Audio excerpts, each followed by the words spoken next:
வியாபாரி ஒரு நண்பருக்கு தன்னுடைய ஒட்டகத்தை விற்கிறாரு. இப்ப வாங்கிட்டு வந்தவர் ஒட்டகத்தை தன்னுடைய வீட்டுல நிப்பாட்டி அந்த சேனைகள் எல்லாம் கலட்டி பார்த்தா உள்ளர சின்னதா ஒரு நவரத்தின பை அவருக்கு கிடைக்கிது.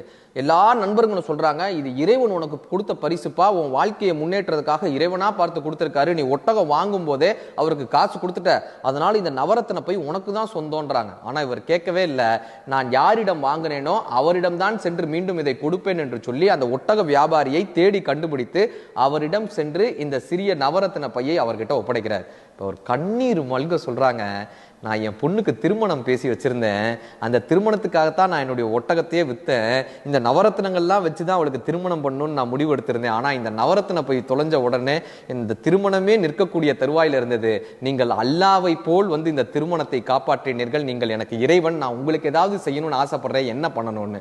இப்ப இந்த நவரத்தின பைய திரும்ப கொடுத்தவர் சொல்றாரு, நான் உங்களிடம் கொடுப்பதற்கு முன்னாடியே அதுல 2 கற்களை நான் எடுத்துக்கொண்டேன்னு. இப்ப அவர் எண்ணி பார்த்துட்டு சொல்றாரு, எல்லா கற்களும் சரியா தானே இருக்கு, 2 கற்களை எடுத்துக்கிட்டேன்னு சொல்றீங்களே, 2 கற்களும் சரியா இருக்கேன். இல்ல, அந்த 2 கற்கள் என்ன தெரியுமா, எனது நேர்மை, எனது சுயமரியாதை என்கிற 2 கற்களை எடுத்துக்கொண்டுதான் நான் உங்களிடம் கொடுத்தேன். அது நீங்கள் வைத்திருக்கிற நவரத்தினங்களை விட அதிகமான விலை மதிப்பு உள்ளதுன்னு இவர் சொன்னாராங்க. நேர்மையாக இருப்பது முக்கியமல்ல, சந்தர்ப்பம் கிடைத்தும் தவறு செய்யாமல் எவன் ஒருவன் நேர்மையாக இருக்கிறானோ அவன் தான் நேர்மையானவன்.